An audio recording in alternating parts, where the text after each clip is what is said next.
Hey, what's going on everybody? Commander Crane here, and we are back with another Pioneer deck tech, and today we're going to be talking about Abzan Humans, a deck that I'm very excited to talk about, and funny enough, already had built, and then we got a new card that's being featured in Final Fantasy that does give this deck an actually much needed boost, which is very happy, so I'm glad I didn't post this deck already. But as always at the end of the video, let me know in the comment section below, what do you think about this deck? Is there a specific human that I should have put in this deck that I did not? Or do you have suggestions for upcoming videos? Just let me know in the comment section. Okay, so Abzan Humans. Two cards I'm really excited to play in this deck. So the first one is the Yathan Road Watcher, a card that I'm pretty high on overall from Tarkir Dragonstorm. I feel like this card is very good. It just hasn't found the right list yet. Could this be the right one? Who knows? But I also really like Town Greeter from Final Fantasy. Essentially, it's a Satyr Wayfinder. When it enters, you mill 4, and then you can put a land from among them into your hand. Pretty good card. And then if you put a town card into your hand, this way you gain 2 life. We are actually playing a few towns in this deck, but realistically, it's a Satyr Wayfinder that's also a human, so it fits the entire synergy and strategy of this deck. So overall, happy to get another copy of Satyr Wayfinder that better helps this deck.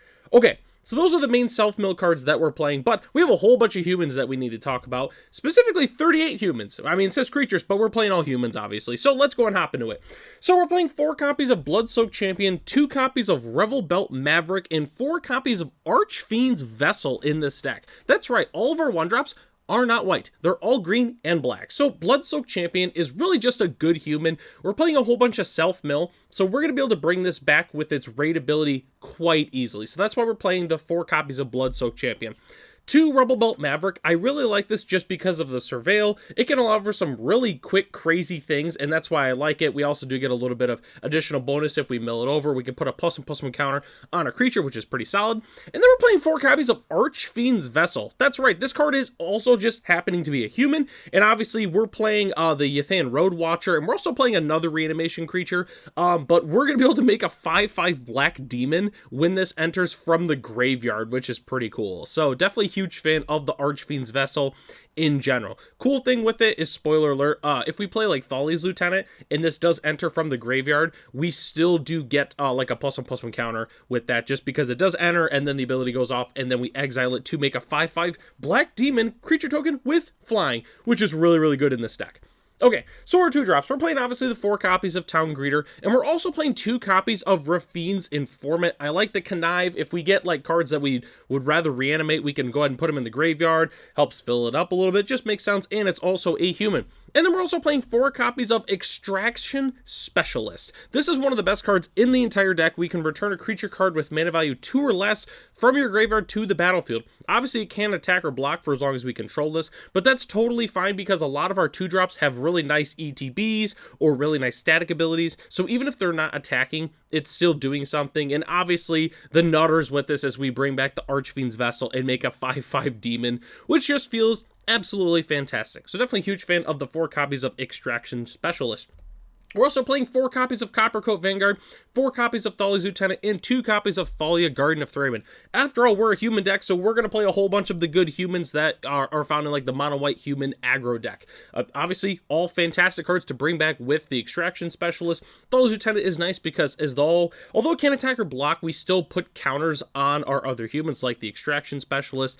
And then if other humans come into play, well, it still can't attack or block, it still gets counters, which is really nice. So then when the Extraction Specialist goes away, we're going to have a nice big Thali's Lieutenant. So overall, pretty happy with this core.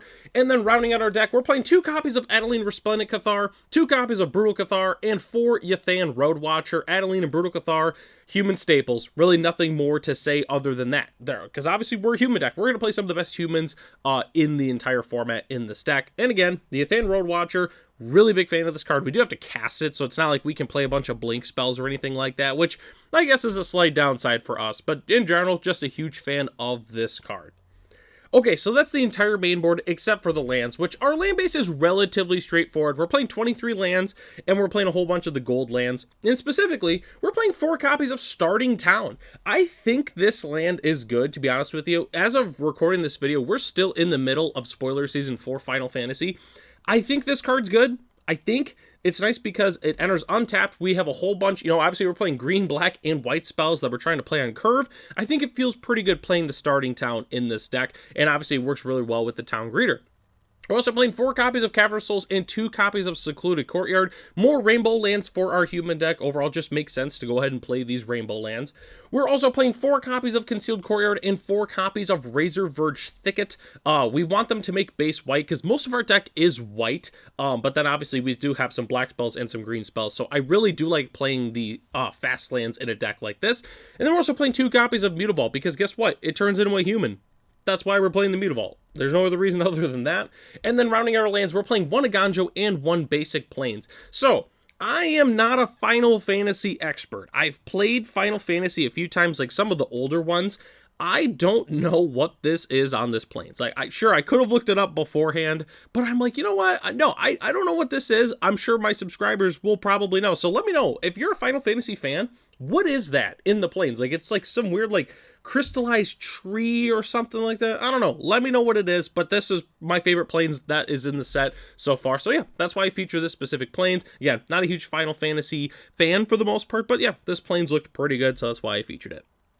Okay, so the next thing we have to talk about is the sideboard for this deck. As always, the disclaimer that I love to give is if your sideboard looks different than mine, that's totally fine. This is just a general guide based off of what I typically run into on Magic Arena, as well as Paper Magic. So, we were playing 2 copies of Deafening Silence. I love playing this card against Spellslinger decks just because it's so awkward for them, like Lotus Combo and Izzet Phoenix. It's such a good card against them. 3 copies of Portable Hole. It just cleanly answers so many different things. It answers like any early play, it answers tokens. It's just a really, really good card. I love Portable Hole in a deck like this. We're also playing 3 copies of Unlicensed Hearse. I wanted some graveyard hate. That does not hurt us as well. The thing is because we're playing, you know, the Yathan Roadwatcher and the Town Greeter, we don't want to play Rest in Peace because it's going to hurt us. And I didn't want to play Leyline of the Void just because it's an inconsistent card. So I just decided to go ahead and play the 3 copies of Unlicensed Hearse. We're also playing 2 copies of Jarina Dauntless General. Hates on their graveyard a little bit, but the main reason we're playing it is because we can sacrifice it to give our humans hexproof and indestructible until end of turn. So a little bit of removal protection. We're also playing 2 more copies of Brutal Cathar. In some matchups, this card is just absolutely king. And then we're playing 3 copies of Lauren of the Third Path. I really love this because when it enters, it destroys an artifact or enchantment. So it's basically like a Reclamation Sage that also fits a creature type for us, because, you know, obviously Reclamation Sage as well as Knight of Autumn they're not humans, so it makes sense to go ahead and play this. Also appreciating the reprint that we got from this. This card was really pricey for a long time, and it finally got reprinted in a commander deck, so now it's a lot more affordable. So, you know, double bonus for us, I suppose. Okay, so the next thing we have to talk about is the tips and strategy for playing this deck. So it is a human deck, you know, it's relatively straightforward. We want to play our humans, we want to turn them sideways, but there's 2 things I want to go over when you're looking to play this deck. You know, whether or not you're like an experienced veteran or you're a new player that's maybe playing Commander and looking to get into Pioneer, whatever the reason, there's 2 things I want to go over. So the first one is relatively straightforward and does only technically apply to people who are playing in Paper. Don't forget your ward triggers. I can't tell you how many times I see people like playing humans for the first time, or even if they've been playing it for a little while, and they forget their ward triggers, and it's absolutely huge. Like, for instance, I actually I bring a bunch of extra decks to my Pioneer FNM for people to borrow if they don't have a deck. And one of the decks I always have is humans, and everyone always forgets the ward triggers. Don't forget the ward trigger. Sometimes your opponent's just completely going all in on you forgetting the ward trigger. It is other humans, though. So Coppercoat Vanguard does not have ward itself unless you have another Coppercoat Vanguard. But yeah, just don't forget your ward triggers, people. After all, that's like half the reason we're playing this card is because it gets ward 1. So do keep that in mind when you're playing this deck.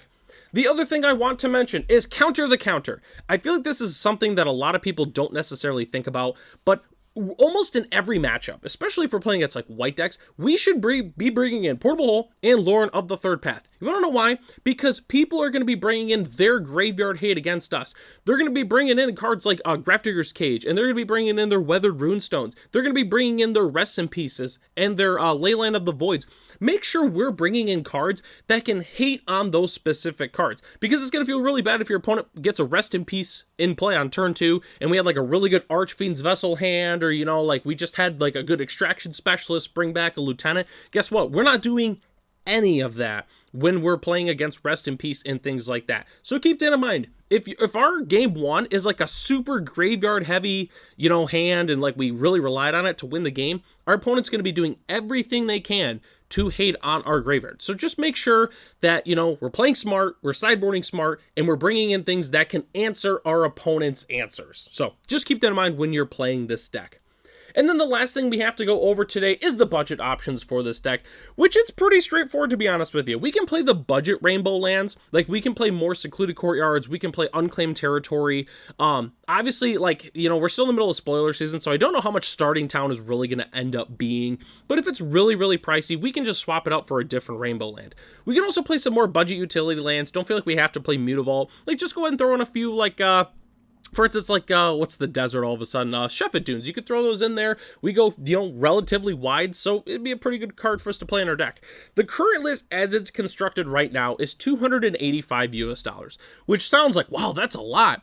But considering we're playing 4 Cavernous Souls, that's not a lot. Like, if we take out the 4 Cavernous Souls, our deck is only like $150 for the most part, but I was able to get the budget list down to $52 US, and all I did was swap out the lands. I didn't do anything else. All the main board and the sideboard is the exact same.